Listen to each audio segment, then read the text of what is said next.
Hello दोस्तों, आपका स्वागत है विकास वानर यूट्यूब चैनल में। तो दोस्तों, आज हम पढ़ेंगे निर्देशांक ज्यामिति। और निर्देशांक ज्यामिति में हम जो है वो अभी 2D का ही जिक्र करेंगे। 2D का ही जिक्र करेंगे, उसके बाद जो हम 3D के बारे में भी चर्चा करेंगे।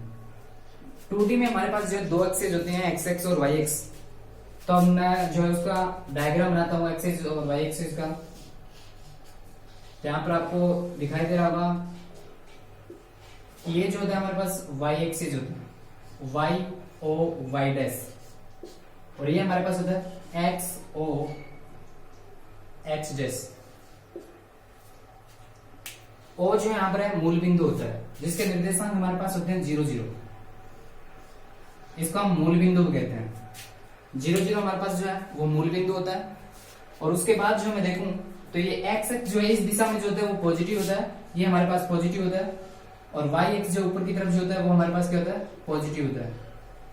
और ये हमारे पास जो नेगेटिव होता है इस तरफ, और इस तरफ हमारे पास जो होता है वो नेगेटिव होता है। इसको हम जो कहते हैं वो जो फर्स्ट चतुर्थांश कहते हैं, इसको जो सेकंड चतुर्थांश कहते हैं। ये हमारे पास तीसरा चतुर्थांश है, और ये हमारे पास जो चौथा चतुर्थांश होता है। इसमें जो दोनों एक्स एक्स और वाई एक्स पॉजिटिव होते हैं, तो इनमें दोनों ही पॉजिटिव आते हैं। ये सेकंड हमारे पास जो होता है जो नेगेटिव और पॉजिटिव होता है। और तीसरा हमारे पास जो होता है वो नेगेटिव और नेगेटिव होता है। और चौथा जो होता है वो पॉजिटिव और नेगेटिव होता है।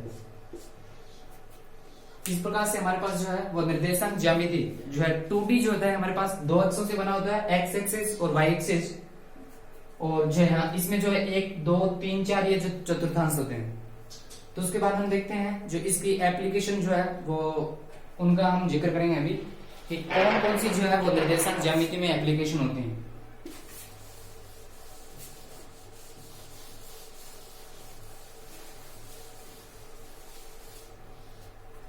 तो पहली बात करता हूं मैं दूरी सूत्र की। इसमें दूरी सूत्र होता है दो बिंदुओं के बीच की दूरी निकालने का दूरी सूत्र, डिस्टेंस फॉर्मूला की बात करूं मैं अभी। दूरी सूत्र की बात करूं तो हमारे पास देखो ये कोई जो है दो बिंदु हमें जो दिए हुए हैं, इसमें ये हमें जो है एक पॉइंट दिया हुआ है और दूसरा पॉइंट यहां पर दिया हुआ है। इसके निर्देशांक हमारे पास क्या है, x2 y2 है। और इस पॉइंट के निर्देशांक हमारे पास x1 और y1 है। तो इन दो के बीच की हमें जो दूरी निकालनी है, इन दोनों बिंदुओं के बीच की हमें दूरी निकालनी है। जो एक बिंदु के निर्देशांक x2 y2 है और दूसरे बिंदु के निर्देशांक जो है x1 y1 है। और इन दोनों के बीच की हमें दूरी निकालनी है। तो क्या करेंगे कि जो है x1 यहां पर है, यहां पर से मैं ऐसे लूंगा और यहां से जो है ये ऐसे लूंगा। तो ये x x है तो यहां पर x2 हो जाएगा। और इस तरफ लूंगा तो y1 यहां पर आ जाएगा, y1 ये हो जाएगा। और यहां पर ये जो है y2 हो जाएगा, y2 यहां पर हो जाएगा। तो मुझे ये दूरी जो है ये बिंदु P है और ये बिंदु Q है। तो इन दोनों के बीच की दूरी मुझे PQ निकालनी है। तो इसको मैं इस तरफ से मिला दूंगा इसे। तो आपको जैसा कि दिखाई दे रहा होगा कि x2 में से मैं x1 घटाऊंगा तो ये दूरी आ जाएगी जो कि इस दूरी के बराबर है।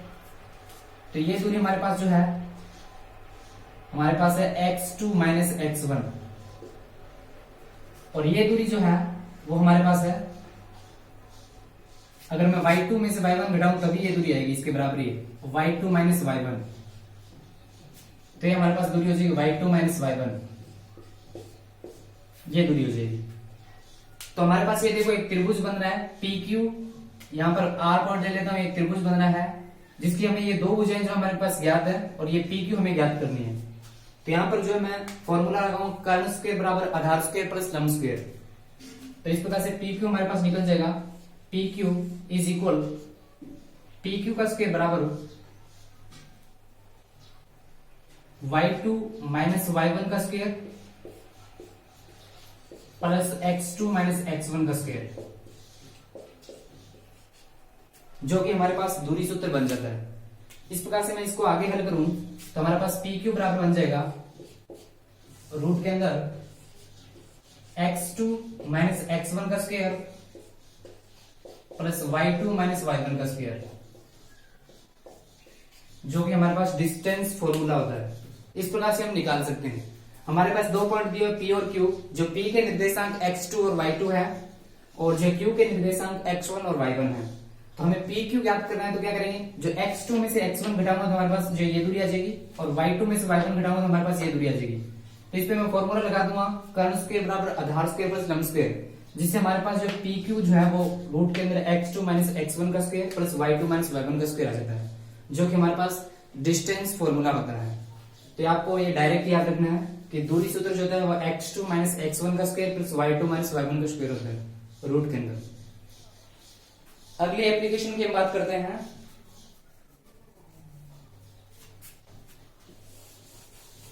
अगली एप्लीकेशन हमारे पास क्या रहेगी इसकी,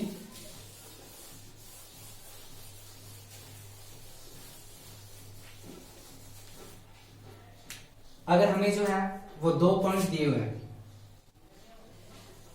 दो पॉइंट जो है P और Q दिए हुए हैं, जिसके निर्देशांक हमारे पास जो है x1 y1 और जो है x2 y2 है। तो P और Q को मिलाने वाले रेखाखंड को M1 और M2 के अनुपात में विभाजित करने वाले बिंदु जो Q के हमें R की जो है वो निर्देशांक ज्ञात करने हैं। इसके निर्देशांक हमें ज्ञात करने हैं x और y के। इसके निर्देशांक हमारे पास क्या होंगे, दो पॉइंट हमें दिए हुए P और Q। हमारे पास जो P के जो निर्देशांक है वो x1 y1 है और Q के जो है वो x2 और y2 है। तो इस रेखाखंड को M1 और M2 के अनुपात में विभाजित करने वाले जो है बिंदु R के निर्देशांक हमें ज्ञात करने हैं। तो R के निर्देशांक ज्ञात करने के लिए हम क्या करेंगे, जो x बराबर जो हमारे पास हो जाएगा M1 x2 plus M2 x1 बटा M1 प्लस M2, और y हमारे पास निर्देशांक इस प्रकार से निकलेगा, जो M1 y2 plus M2 y1 बटा M1 प्लस में M2। इस प्रकार से हमारे पास इसके निर्देशांक निकल जाएंगे। तो ये फॉर्मूले आपको याद रखने हैं सीधे, और इस पर हम जो है क्वेश्चन देखते हैं किस प्रकार से।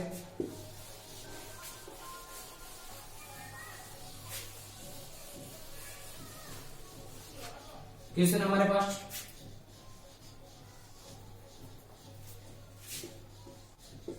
दो चार व 3 6 को 2:5 में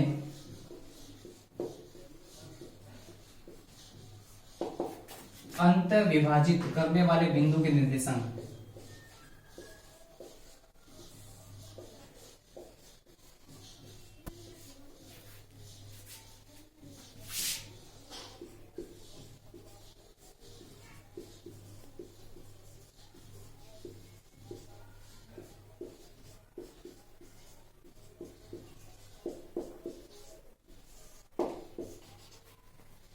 हमें क्या याद करना है कि 2 4 व 3 6 को 2:5 में विभाजित करने वाले बिंदु के निर्देशांक हमें ज्ञात करना है। तो हमारे पास देखो P और Q के वैल्यू हमें दी हुई है। जो P की वैल्यू हमारे पास है 2 4 दिया हुआ है, P की वैल्यू हमें दी हुई है, और Q की वैल्यू हमारे पास क्या है 3 6। तो हम इसको हल कर देंगे। जो R के निर्देशांक हमें चाहिए, जो x बराबर हो जाएगा, इसको 2 5 के अनुपात में विभाजित करना है। तो M1 x2 2 गुणा 3 प्लस जो M2 5 है हमारे पास, और x2 जो है 2 है, बटा 5 2 7 हो गया। इस प्रकार से इसका निर्देशांक 16/7। अब हम y निर्देशांक की बात करूं तो y निर्देशांक हमारे पास क्या हो जाएगा, M1 y2 plus M2 y1 और 7 का हम भाग देंगे। इस प्रकार से हमारे पास इसके निर्देशांक आ जाएंगे।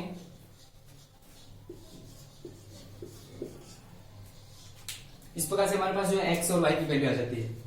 जो ये R बिंदु जो इसके निर्देशांक हमारे पास आ जाएंगे 16/7 और 32/7। इस प्रकार से आप जो है किसी भी क्वेश्चन को हल कर सकते हैं। जो अगली एप्लीकेशन देखते हैं हमारे पास जो है निर्देशांक ज्यामिति की।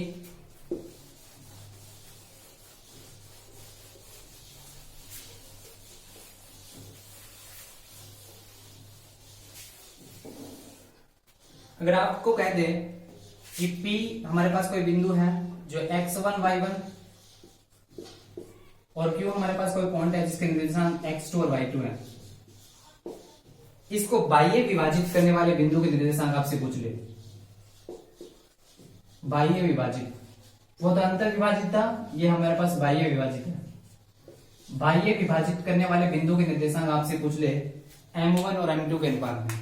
तो बाह्य विभाजित के लिए हम क्या कैसे निकालेंगे, जो x बराबर हो जाएगा m1 x2 minus m2 x1 बटा m1 plus m2। y is equal हो जाएगा m1 y2 plus m2 y1 बटा m1 प्लस में m2। इस प्रकार से हम जो है बाह्य विभाजित करने वाले बिंदु के निर्देशांक हम ज्ञात कर सकते हैं।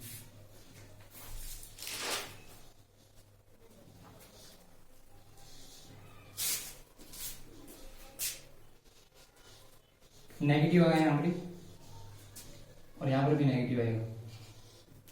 इस प्रकार से हम जो है इसके निर्देशांक जो ज्ञात कर सकते हैं।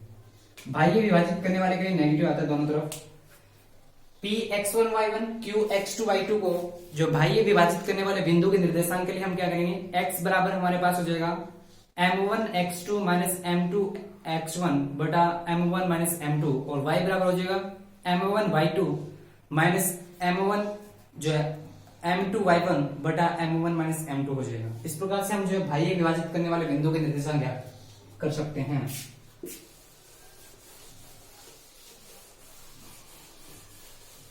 अगली हमारी जो है देखते हैं अभी, और आपको मैं बता दूं कि ऐसा आपको दिया हुआ हो सकता है x और y। जो हमारे पास जो ये x जो होता है इसको हम कहते हैं भुज, इसको हम कहते हैं भुज, और ये हमारे पास जो होती है इसको कहते हैं कोटि। किसी बिंदु के निर्देशांक है, ये P बिंदु है, उसके कोई निर्देशांक है x y, तो इसको तो हम कहते हैं भुज और इसको कहते हैं कोटि। इंग्लिश में इसको कहा जाता है ऑर्डिनेट।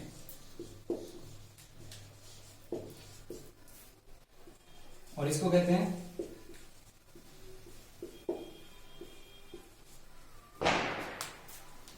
तो जो निर्देशांक होते हैं, जो x जो हमारे पास निर्देशांक होता है उसको तो हम कहते हैं भुज, और जो है y जो होता है उसको कहते हैं कोटि।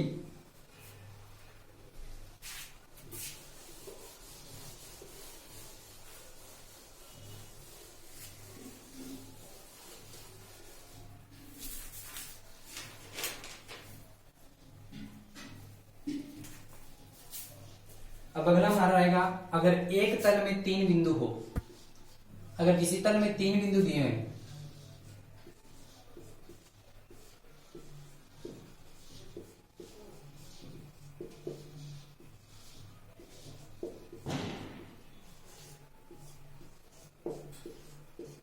अगर तल में तीन बिंदु दिए हुए हैं तो तीन बिंदु जो है किसी तल में इस प्रकार से भी हो सकते हैं P, Q और R।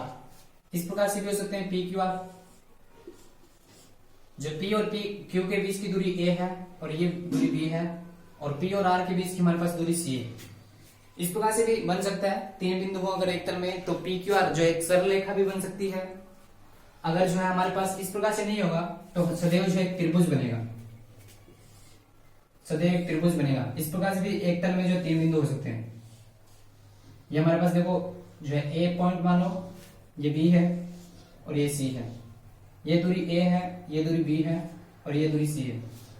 अगर एक तल में तीन बिंदु है, अगर जो है पॉइंट जो है सहरेखीय है तो हमारे पास सदैव एक रेखा बनती है, सरल रेखा। अगर सहरेखीय नहीं है तो सदैव त्रिभुज बनता है, सहरेखीय नहीं है तो सदैव एक त्रिभुज बनता है।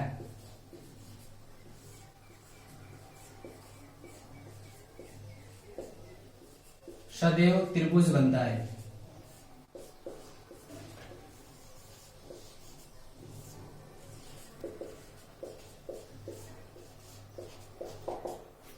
अगर तीनों बिंदु संरेखीय नहीं है तो सदैव त्रिभुज बनता है, अगर संरेखीय है तो एक सरल रेखा बनती है। तो त्रिभुज जो है हमारे पास क्या होते हैं, तीन टाइप के होते हैं। तो इसके लिए भी कंडीशन देखेंगे हम जो कोऑर्डिनेट के अंदर। तो पहले हमारे पास देखते हैं त्रिभुज, इसमें तो हमारे पास कोई कंडीशन नहीं होगी। अगर संरेखीय होगा तो ये कंडीशन होगी a plus B is equal C होगा, कि इन दोनों और इन दोनों के बीच की दूरी जो है इस पूरी दूरी के बराबर होगा, मतलब a प्लस बी बराबर सी होगा। अगर त्रिभुज बनेगा तो त्रिभुज के लिए अलग जो है कंडीशन होगी हमारे पास।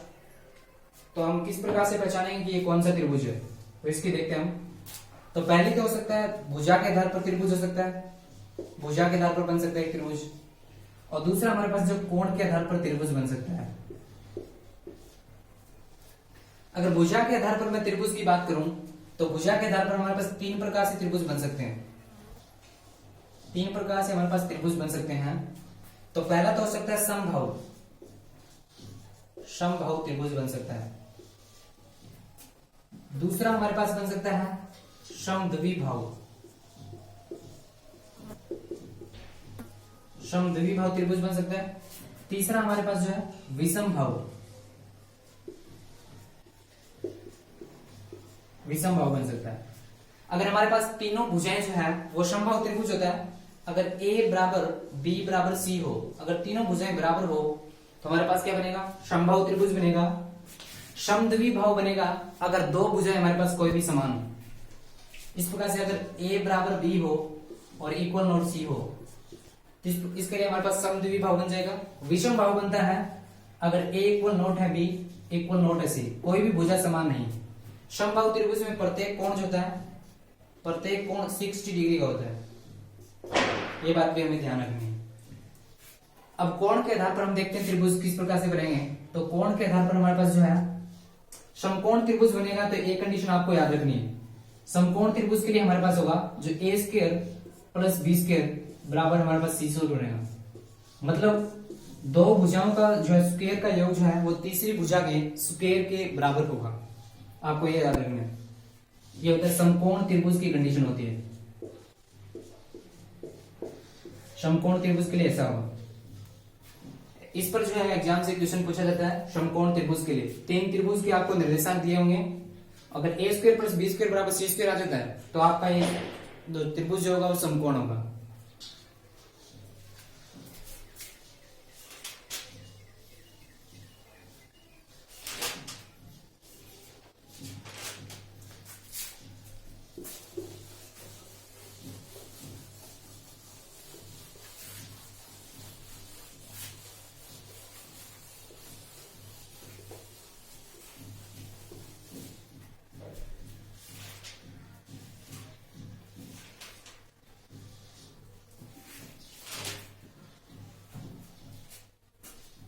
अब हम बात करते हैं त्रिभुज के केंद्र।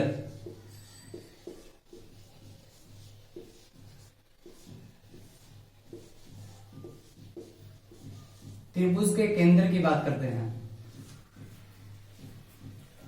त्रिभुज के केंद्र जो हम चार प्रकार से बना सकते हैं। तो पहला तो आपके पास हो सकता है केंद्रक, जिसको हम सेंट्रोइड कहते हैं, सेंट्रोइड, जिसको हम सेंट्रोइड कहते हैं। तो सेंट्रोइड की मैं अगर बात करूं त्रिभुज के केंद्र में, तो सेंट्रोइड हमारे पास क्या होता है, त्रिभुज की माध्यिकाओं का जो मध्य बिंदु जो होता है उसको हम क्या कहते हैं, सेंट्रोइड कहते हैं। हमारे पास कोई त्रिभुज है, ये P है जिसके निर्देशांक हमारे पास x1 y1 है, P पॉइंट है। ये Q है जिसके हमारे पास निर्देशांक x2 और y2 है, और ये R है जिसके निर्देशांक हमारे पास x3 y3 है। त्रिभुज की माध्यिकाओं का जो मध्य बिंदु होता है उसको हम क्या कहते हैं, उसको हम कहते हैं सेंट्रोइड, केंद्र कहते हैं। त्रिभुज की माध्यिकाओं का मध्य बिंदु जो है उसको हम सेंट्रोइड कहते हैं। और जो हमारे पास जो माध्यिका जो होती है, ये सेंट्रोइड जो होता है वो प्रत्येक माध्यिका को जो है वो 2:1 में विभाजित करता है। तो आपको याद रखना है ये 2:1 में विभाजित करता है। ये सेंट्रोइड जो होता है वो 2:1 में विभाजित करता है माध्यिका को, प्रत्येक माध्यिका को। तो इस प्रकार से हमें इस बिंदु के जो हमारे पास देखो ये कोई बिंदु A है जिसके हमारे पास निर्देशांक ज्ञात करना है। तो निर्देशांक के लिए हम क्या करेंगे कि यहाँ पर देखो ये पॉइंट जो आएगा वो इनका दो मध्य बिंदु होगा। मतलब जो ये पॉइंट जो हमारे पास होगा जो x2 प्लस x3 बाई 2 होगा और y2 प्लस y3 बाई 2 होगा। ये पॉइंट होगा हमारे पास, जिसको हम जो मान लेते हैं बी बिंदु पॉइंट है। बी पॉइंट के निर्देशांक इन दोनों पॉइंटों का मध्य बिंदु होगा। ठीक है, तो हम बात करते हैं अब ए पॉइंट के निर्देशांक की। अगर मैं ए पॉइंट के निर्देशांक की बात करूं तो ए पॉइंट हम जो विभाजन सूत्र हमने वे पढ़ा था m1x2 प्लस m2x1 बटा m1 प्लस में m2, उस प्रकार से हम जो है वो ए के निर्देशांक हम निकाल सकते हैं। तो ए के निर्देशांक मैं आपको बताऊं तो हमारे पास देखो 2:1 में विभाजित करते हैं और जिसके इसके निर्देशांक ये है और इसके ये है। तो हमारे पास देखो इसको मैं m1 ले लेता हूं, ये हमारे पास m1 है और ये हमारे पास एक जो है वो m2 है। तो m1 की गुणा हमें करनी है x2 के साथ, जो x2 ये है x1 ये, तो m1 हमारे पास 2 है। इस पर से मैं बड़े वाले x का निर्देशांक निकाल रहा हूं, तो हमारे पास इसके निर्देशांक है x2 प्लस x3 बाई 2 और जो है m1 x2 कर दिया, जो m2 x1 करना है। जो m2 की वैल्यू हमारे पास 1 है 1 और हमारे पास वैल्यू इसकी है x1 by m1 plus m2, दोनों का हम जोड़ करेंगे तो 3 आ जाता है। इस प्रकार से x की वैल्यू हमारे पास क्या आ जाएगी, x की वैल्यू हमारे पास आ जाएगी x2 plus x3 plus x1 by 3, जिसको मैं इस प्रकार से लिख सकता हूं x1 plus x2 plus x3 by 3। मतलब जो सेंट्रोइड के निर्देशांक है हमारे पास इस प्रकार से आएंगे x1 plus x2 plus x3 by 3 और y निर्देशांक भी इसी प्रकार से निकालेंगे हम y1 plus y2 plus y3 by 3 हो जाएगा। इस प्रकार से अगर किसी त्रिभुज के हमारे पास जो है जिसके तीनों निर्देशांक p q r के हमें जो निर्देशांक दे रखे हैं और हमसे कहते हैं कि इसके जो सेंट्रोइड मतलब केंद्रक निकालो, तो केंद्रक के लिए हम क्या करेंगे, तीनों निर्देशांक को योग करेंगे और 3 का भाग देंगे इसके अंदर। ठीक है, तो आपको ये फॉर्मूला सीधा याद रखना है कि तीनों निर्देशांकों को योग करेंगे और 3 का भाग देते हैं, जिससे हमारे पास केंद्रक निकल जाएगा। अगली जो है इस पर मैं आपको एक क्वेश्चन देता हूं अभी।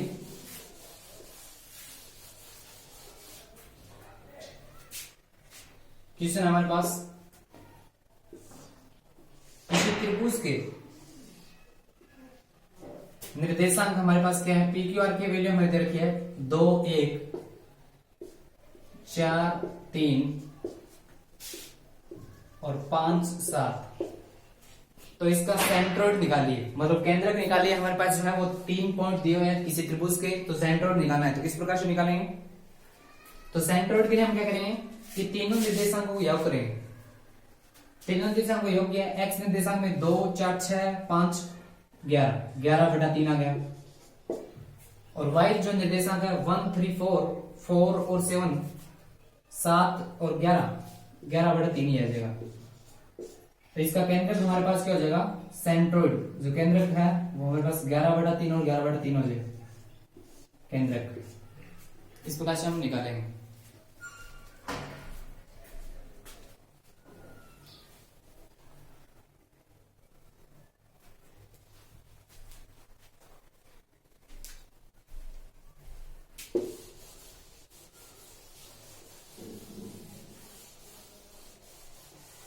त्रिभुज के केंद्रक जो है, केंद्रक हमने पढ़ लिया।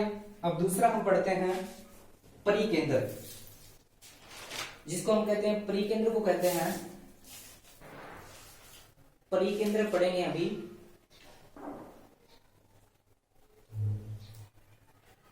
सर्कम सेंटर दूसरा हमारे पास होगा परिकेंद्र। परिकेंद्र पढ़ते हैं, परिकेंद्र क्या होता है, परिकेंद्र सर्कम सेंटर कहते हैं इसको, सेंटर।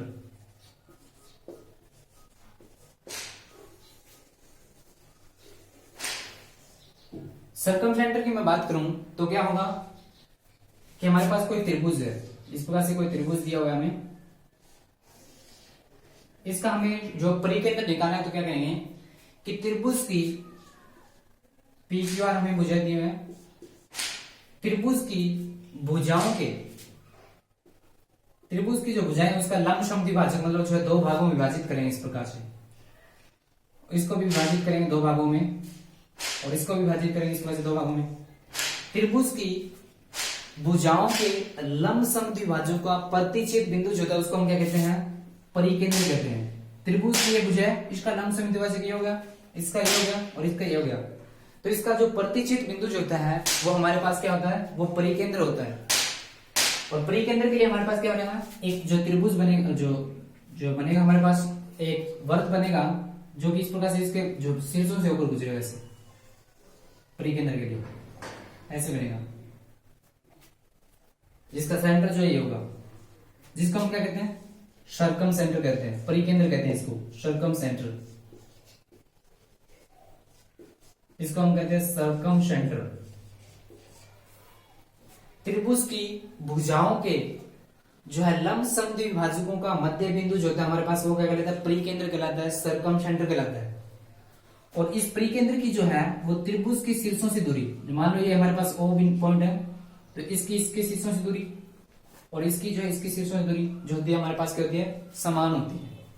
हमारे पास देखो OP, इस प्रकार से हमारे पास जो है OP इज इक्वल OP का स्क्वायर इज इक्वल OQ का स्क्वायर इज इक्वल OR का स्क्वायर, ये हमारे पास बराबर होती है। ठीक है, आपको याद रखना है ये जो है त्रिभुज के परिकेंद्र की त्रिभुज के सभी शीर्षों से दूरी जो समान होती है। ठीक है, जो परिकेंद्र जो होता है उसकी त्रिभुज के शीर्षों से दूरी जो होती है हमारे पास समान होती है, ये आपको याद रखना है। अब अगली बात करते हैं हम अंतर केंद्र की, इन सेंटर की बात करते हैं।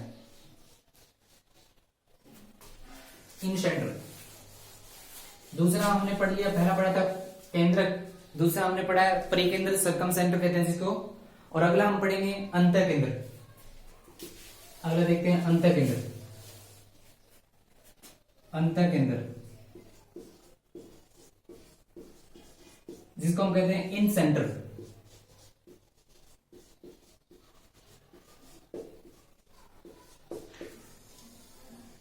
आज हम जो है इनकी एप्लीकेशन देखते हैं और कल हम जो है इस पर जो कोऑर्डिनेट पर जो भी क्वेश्चन बनेंगे उनको हल करेंगे।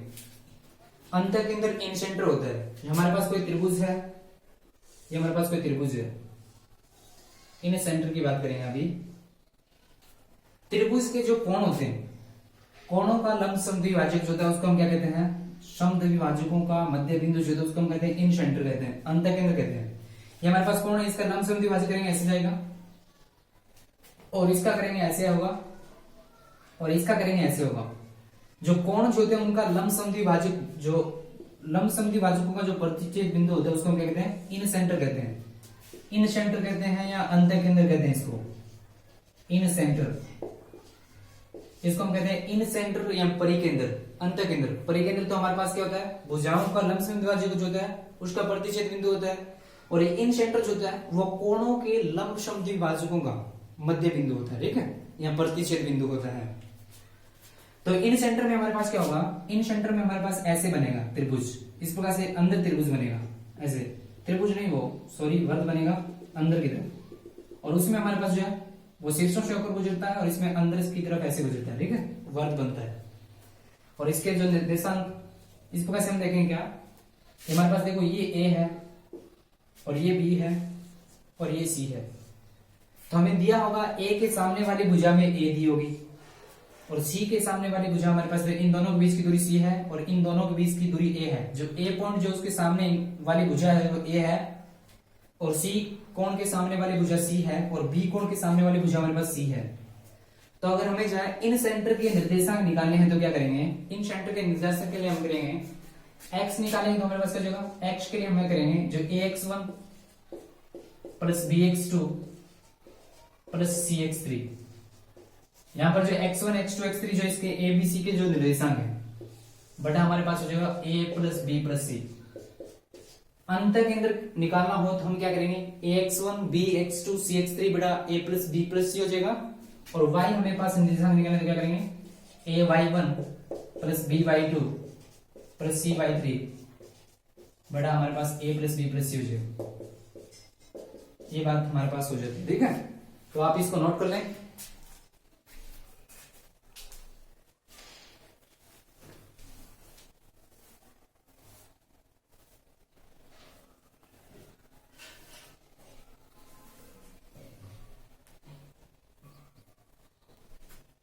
अगला हमारे पास है लंब केंद्र, लंब केंद्र, ऑर्थो सेंटर।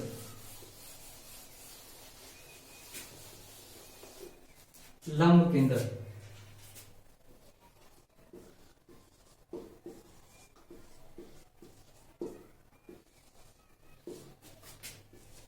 ऑर्थो सेंटर, इसको हम कहते हैं ऑर्थो सेंटर। इसके लिए हमारे पास क्या होगा लंब केंद्र, ये हमारे पास कोई त्रिभुज है, त्रिभुज के शीर्षों से, जो ये कोई शीर्ष है, जो त्रिभुज का हमारे पास देखो, ये मानो P है, ये Q है और ये R है। तो त्रिभुज के शीर्षों से सामने की भुजाओं पर डाले गए लंब, जो त्रिभुज के शीर्षों से सामने की भुजा पर मैंने लंब डाल दिया, और इससे मैं डालूं तो ऐसे हो जाएगा, ठीक है। त्रिभुज के शीर्षों से सामने की भुजाओं पर डाले गए लंबों का प्रतिच्छेद बिंदु, इस प्रकार से हमारे पास देखो ये शीर्ष है, इससे मैंने डाल दिया, यहां पर मिल गया। इसको हम क्या कहेंगे, इसको हम कहेंगे ऑर्थो सेंटर, लंब केंद्र इसको कहते हैं, लंब केंद्र, ऑर्थो सेंटर कहते हैं इसको। त्रिभुज के शीर्षों से, ये हमारे पास त्रिभुज है और इसका शीर्ष है, इसके शीर्षों से ऐसे लंब डाल दिया सामने की भुजा पर, इससे मैंने ऐसे डाल दिया लंब, और इस पॉइंट से मैंने ऐसे डाल दिया। तो इनका जो प्रतिच्छेद बिंदु होता है वो हमारे पास ऑर्थो सेंटर कहलाता है। क्या कहलाता है, ऑर्थो सेंटर कहलाता है। त्रिभुज के शीर्षों से सामने की भुजाओं पर डाले गए लंबों का प्रतिच्छेद बिंदु। यहां पर एक बात नोट करने वाली है कि हमारे पास अगर कोई त्रिभुज जो है वो समकोण त्रिभुज है, ऐसे हमारे पास समकोण त्रिभुज बन रहा है कोई, इस पास ये P है, ये Q है और ये R है। इसमें याद रखने वाली बात है कि समकोण त्रिभुज में जहां पर समकोण बनता है वो पॉइंट हमारे पास क्या होता है, वो हमारे पास होता है ऑर्थो सेंटर होता है। वो मतलब लंब केंद्र वहां पर होता है जहां पर समकोण बनता है। यहां पर समकोण बना है तो ये पॉइंट जो होगा हमारे पास ऑर्थो सेंटर होगा, लंब केंद्र होगा, इसको हम कहेंगे लंब केंद्र कहेंगे। समकोण त्रिभुज में वह बिंदु जहां पर समकोण बनता है, लंब केंद्र वही पॉइंट होता है, ठीक है। आपको ऐसे लिखना है, हमारे पास कोई समकोण त्रिभुज है, ये Q पॉइंट जो है वो हमारे पास क्या होगा, ऑर्थो सेंटर होगा समकोण त्रिभुज में, लंब केंद्र होगा ये पॉइंट, ठीक है। ये हमारे पास याद करने वाली बात है। अब अगली एप्लीकेशन हमारे पास है त्रिभुज के, अगर हमारे पास तीनों निर्देशांक दिए हुए हैं तो हम त्रिभुज का जो है क्या, जो क्षेत्रफल जो होता है, एरिया जो होता है वो भी निकाल सकते हैं। त्रिभुज के निर्देशांक, एक त्रिभुज है जिसके हमारे पास क्या है, त्रिभुज के निर्देशांक हमें दिए हुए हैं, जो x1 और y1, x1 y1, x1 y1, x2 y2 और ये है हमारे पास x3 y3। तो हम इस त्रिभुज का जो है एरिया निकाल सकते हैं इस प्रकार से। इसका एरिया, ट्रायंगल का एरिया जो होगा हमारे पास, या त्रिभुज का एरिया हमारे पास क्या होगा, इसका एरिया होगा 1/2 x1 x2 x3 y1 y2 y3 1 1 1। Area हमारे पास इस प्रकार से निकाल सकते हैं। अगर हमारे पास जो त्रिभुज दिया हुआ है जिसके निर्देशांक x1 y1 x2 y2 और x3 y3 है, तो हम इसका एरिया जो है इस फॉर्मूले से निकाल सकते हैं, 1/2 x1 x2 x3 y1 y2 y3 1 1 1। इससे हम जो है उसका क्षेत्रफल निकाल सकते हैं।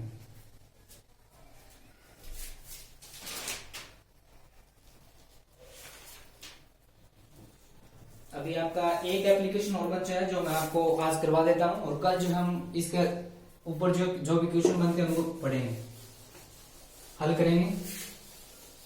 एक अन्य है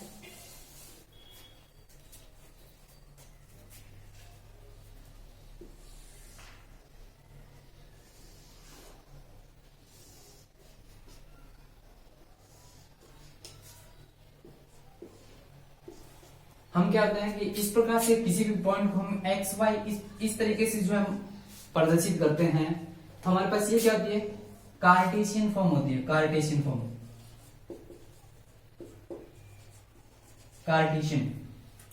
कार्टेशियन फॉर्म होती है हमारे पास। अगर मैं इसको कन्वर्ट करना चाहूं, जो पोलर के अंदर, जो पोलर कोऑर्डिनेट के अंदर जो इसको कन्वर्ट करना चाहूं, जो पोलर कोऑर्डिनेट में कन्वर्ट करूंगा तो क्या करूंगा कि हमारे पास देखो पोलर कोऑर्डिनेट क्या होता है, इस प्रकार से हम जो भी निकल लेते हैं वो तो हमारे पास होता है कार्टेशियन। अगर मैं इसको इस रूप में लिखूं आर थीटा के रूप में, तो हमारे पास ये हमारे पास बन जाता है पोलर के अंदर, पोलर, ये हमारे पास है ध्रुवीय। ध्रुवीय निर्देशांकों में किस प्रकार से हम बदल सकते हैं किसी को भी, ध्रुवीय निर्देशांक पद्धति में जो हम एक्स वाई को किस प्रकार से लिख सकते हैं ये हम सीखेंगे। तो हमारे पास देखो जो कोई पॉइंट पी है, ठीक है, तो ये जो मूल बिंदु से जो दूरी होगी ध्रुवीय निर्देशांक में, मूल बिंदु से इस बिंदु की दूरी हमारे पास आर है, और ये हमारे पास थीटा कोण बना रहा है एक्स एक्सिस से, ठीक है, थीटा कोण बना रहा है, और मूल बिंदु से इसकी दूरी जो है वो आर है। तो इस प्रकार से जो इसको मैं व्यक्त करूंगा तो आर थीटा, इस प्रकार से इसको व्यक्त करूंगा। जो हमारे पास क्या होता है, ये हमारे पास होती है पोलर कोऑर्डिनेट, ध्रुवीय निर्देशांक में जो है निरूपित करना। तो ध्रुवीय निर्देशांक में हम किस प्रकार से निरूपित करेंगे वो अभी मैं आपको बताऊंगा। तो देखिए अगर हमारे पास दिया हुआ है कोई निर्देशांक इस प्रकार से एक्स वाई में दिया है और हमें आर थीटा के रूप में लिखना है उसको, तो किस प्रकार से लिखेंगे, अगर एक्स वाई में है इसको हमें कन्वर्ट करना है जो आर थीटा के अंदर, जो एक्स वाई हमारे पास कार्टेशियन है, ये हमारे पास पोलर है, पोलर में कन्वर्ट करना है, किस प्रकार से करेंगे, तो एक्स को हम लिखेंगे R cos theta, R cos theta होता है हमारे पास एक्स बराबर, और वाई को हम लिखेंगे R sine theta, R sine theta. R जो हमारे पास जो मूल बिंदु से उसकी दूरी है, थीटा जो है एक्स एक्स के साथ बनाया गया कोण है, और आर को निकालने के लिए हम क्या करेंगे, आर को निकालने के लिए हम क्या करेंगे, आर बराबर हमारे पास होगा root X square plus Y square, और थीटा निकालने के लिए हम क्या करेंगे, थीटा के लिए हमारे पास हो जाएगा tan inverse y by x, y by x. अगर हमें जो है एक्स वाई को आर थीटा में, मतलब कार्टेशियन को अगर पोलर में जो है कन्वर्ट करना है तो क्या करेंगे, एक्स को तो लिखेंगे आर कोस थीटा, वाई को लिखेंगे आर साइन थीटा, और जो है आर बराबर हमारे पास हो जाएगा रूट का X square plus Y square, और जो थीटा बराबर होगा tan इनवर्स y बटा एक्स। आपको ये फॉर्मूले याद रखने हैं, तो हम इसको कन्वर्ट करेंगे एक्स वाई को आर थीटा के अंदर। तो अभी मैं आपको एक क्वेश्चन इस पे करवा देता हूं जिससे आपको समझ में आ जाए कि कार्टेशियन को जो पोलर जो है हमें किस प्रकार से कन्वर्ट करते हैं।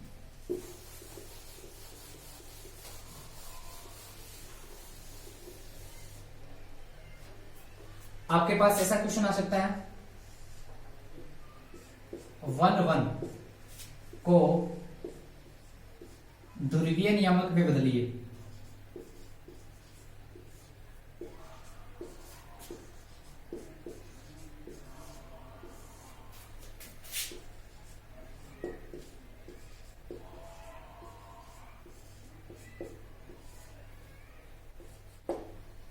आपके पास आ सकता है कि एक को ध्रुवीय नियामक में बदलिए, तो आप ध्रुवीय नियामक में किस प्रकार से बदलेंगे, अभी मैंने आपको बताया किस प्रकार से, कि हमारे पास यहाँ पर x जो है वो 1 है और y की वैल्यू भी 1 है, ठीक है, तो हमें r निकालना है, तो r के लिए क्या करेंगे, और रूट के अंदर x square plus Y square करेंगे, x square plus Y square करेंगे, तो हमारे पास देखो क्या हो जाएगा, 1 का स्क्वायर 1 होगा और 1 का स्क्वायर 1 होगा, तो रूट के अंदर 2 आ जाएगा, ठीक है, रूट के अंदर हमारे पास क्या जाएगा 2 आ जाएगा।